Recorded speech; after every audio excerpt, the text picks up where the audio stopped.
One of my favorite things to gift are homemade versions of my favorite snacks. And who doesn't love a wheat thin?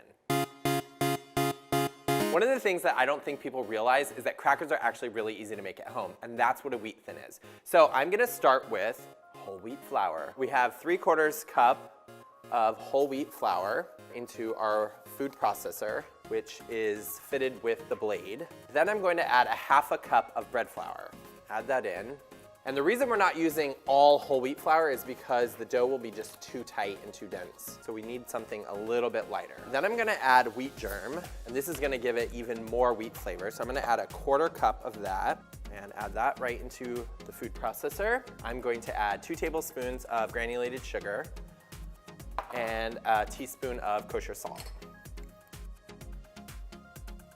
Now before I add any of the wet ingredients, I'm just gonna go ahead and give this a whirl just to kind of mix up all those dry ingredients.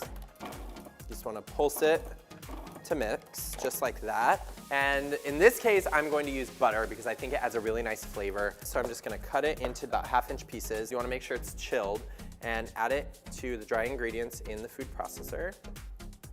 In there. Go ahead and put your lid back on, and you're gonna pulse it until it looks kind of like coarse meal. And it doesn't take long since we only have about 4 tablespoons of butter. Okay, that looks good to me. I'll show you what coarse meal looks like. You can see that the butter is kind of finely ground, just looks like coarse cornmeal or polenta. I'm going to add barley malt. This is gonna add a ton of wheat flavor. It's gonna really kind of give you that signature flavor that you get when you have wheat thins. But I'm gonna use a little mad genius tip here. One of my favorites of all time is just to coat your measuring spoon with a little nonstick cooking spray just to prevent the sticky syrup from adhering to the spoon. And you wanna do both sides. So I'm using 2 tablespoons of the syrup. And in with tablespoon number 2. And because of that non-stick coating, you could see it's kind of just gliding right off the spoon. And then in addition to the barley malt syrup, I'm going to add 2 tablespoons of light corn syrup. And this just helps with that signature flavor that you get. And there we go. Give that a whirl just to kind of evenly moisten the dry ingredients. And much like you would if you were making a pie dough, you're gonna add some ice water. You kind of want it where the dough just sticks together when you pinch it between your fingers. So let's see what this looks like.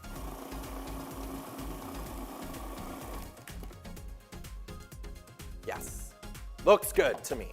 Take this blade out here and I'm going to transfer the dough just to a work surface here. Then you're just gonna gather all your crumbs and you're just kind of gonna knead it all together and make one mass.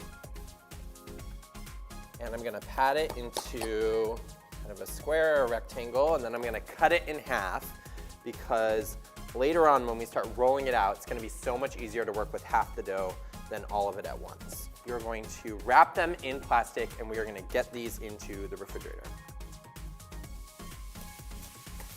All right, these are going in the refrigerator for about 20 minutes. I want them chilled and just firm, but not too cold. After your dough is chilled, it's time to roll it out. And we are gonna roll it out as thin as possible because we are making super thin crackers. The first thing I'm gonna do is just hit the board with a little of the bread flour, and this is just gonna kind of prevent sticking. Then unwrap your chilled dough. All right, so just put the dough on your work surface, and ultimately I wanna roll this dough out to about 1/16 of an inch, which is super thin. And I have a really fun trick for doing that because I wanna make sure that I roll it out evenly. I'm actually gonna take little rubber bands, and these are the kind that you get on either broccoli or carrots when you buy them at the grocery store, and I'm gonna put them right onto the end of my rolling pin. So I think I'm gonna need maybe 3 or 4 rubber bands to create that 1/16 of an inch thickness. But the funny thing about this Mad Genius tip is that they actually make things that you can buy either at baking stores or online that are designed to go on the ends of your rolling pin to help you roll things out evenly. Add another pinch of flour on top and you're just gonna roll. As long as you keep the dough between the rubber bands that you put on your rolling pin, then you shouldn't have any problem rolling over the dough. And the cool thing is you'll know you're done when the rubber bands hit the tabletop. To cut the crackers into the exact shape that I want, I'm gonna use a roller and a pizza cutter. Just cut it the size of my ruler. And you can really do this any size you want. And then you just go in the opposite direction to form the squares. I'm going to just brush these with a little bit of water.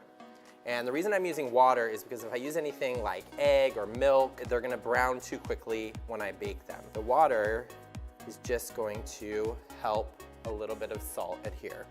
And I like to do half the crackers, and then I go back and I brush the other half.